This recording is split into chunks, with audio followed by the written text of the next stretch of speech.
Hello friends, কেমন আছেন আপনারা? তো এখন শীতকাল, অনেক সবজি, প্রচুর সবজি। তো সেই সবজির মধ্যে আজকে আমি পেঁয়াজ কলি দিয়ে রান্না করব মাছের ঝোল। তো আমাদের রয়েছে দেখুন চারাপোনা ছোট ছোট পেঁয়াজ কলি, আলু, টমেটো, আর ওই পেঁয়াজ কলিরই পেঁয়াজগুলোকে কেটে নিয়েছি, আদা, রসুন আর পেঁয়াজ। তো সেটাকে আমি মিক্সিতে পেস্ট করে মশলা করে নিলাম। এইবার কড়াইতে তেল দিয়ে দিলাম। এই পেঁয়াজকলি এত কচি, যে সময় নতুন ওঠে এত টেস্ট হয় ফ্রেন্ডস, কি বলবো। সেই সময় যদি আপনারা এইভাবে মাছের ঝোল রান্না করেন দারুণ লাগবে খেতে।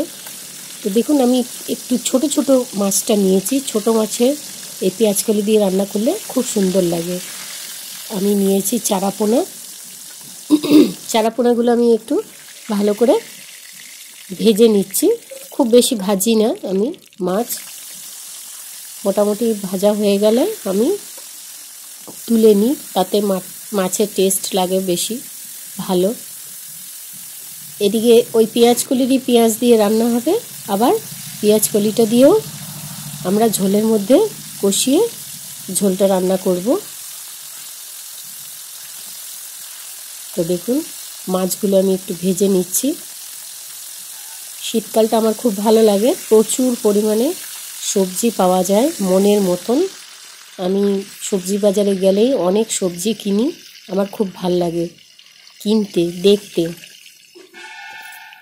আর রান্না করতে। তো ওই তেলের মধ্যে আমি কালো জিরে দিয়ে আলুগুলো ছেড়ে দিলাম। দিয়ে এবার আলুগুলোকে ভালো করে ভেজে নেব তেলের মধ্যে, একটু লাল লাল করে। তো এবার ওই যে পেঁয়াজকলির যে পেঁয়াজগুলো দেখুন একদম সরু সরু করে কেটে আমি তেলের মধ্যে দিয়ে দিলাম। পেঁয়াজ আলু ভালো করে ভাজা হয়ে গেছে, এবার একটু টমেটো দিয়ে দিলাম। টমেটো দিয়ে ভালো করে ভাজতে হবে। নুনটা দিলাম যাতে পেঁয়াজ আর টমেটোটা নরম হয়ে যায়। নুন দিলেই পেঁয়াজ টমেটো নরম হয়ে যায়। দেখুন খুব সুন্দরভাবে নরম হয়ে গেছে। এবার মশলাটা দিয়ে দিলাম যেটা করা ছিল, আর হলুদ দিলাম। দিয়ে খুব ভালো করে কষাতে হবে যতক্ষণ মশলায় একটা ভালো গন্ধ না বেরোচ্ছে। তো দেখুন এবার আমি পেঁয়াজকলিগুলো যে কেটে রেখেছিলাম সেইগুলো দিয়ে দিলাম মশলার মধ্যে, কারণ ওটাকেও একটু মশলার সাথে কষাতে হবে, সেজন্য দিয়ে দিলাম। কত সুন্দর লাগছে দেখুন হলুদ আর সবুজে।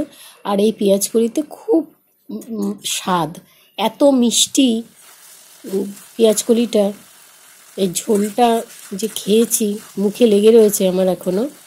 তো আপনারা এরমভাবে রান্না করে খেয়ে দেখতে পারেন কেমন লাগে। আমি তো বলবো খুবই ভালো লাগে। এরকম মাছের ঝোল হলে আর আমাদের বাঙালিদের আর কিছু চাই না। বাঙালি মানেই মাছ, মাছের ঝোল। তো দেখুন খুব ভালো করে কষানো হয়ে গেছে আমার। দেখুন লেগে লেগে যাচ্ছে, তার মানে খুব ভালোভাবে কষানো হয়ে গেছে। এবার জল দিয়ে দিলাম, একটু বেশি করেই জলটা দিলাম, ঝোল হবে। আপনারা চাইলে ঘন করতে পারেন গ্রেভিটা, ঝোলটা, আর না হলে পাতলাও করতে পারেন। তো আমি মিডিয়াম করলাম। দেখুন আমাদের ঝোল খুব ভালোভাবে ফুটে গেছে। এই দেখুন আলুটাও সিদ্ধ হয়ে গেছে। এবার আমি মাছগুলো সব ছেড়ে দেবো একে একে ঝোলের মধ্যে। ঝোল ভালোভাবে ফুটে গেলে, আলু সিদ্ধ হয়ে গেলে তারপরেই মাছটা দিলে ভালো, নাহলে মাছগুলো ভেঙে যায়। মাছগুলো সব দিয়ে দিলাম। এবার একটু ফুটছে, এবার আমি ধনেপাতা দিয়ে দিচ্ছি অল্প পরিমাণে। বেশি দিলে পেঁয়াজকলির যে গন্ধটা সেটা থাকে না, সেই জন্য অল্প একটু দেবো। শীতকাল মানেই সব কিছুতে একটু ধনেপাতা।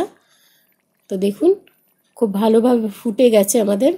তো রেডি আমাদের চারাপোনা মাছের পেঁয়াজকলি দিয়ে মাছের ঝোল।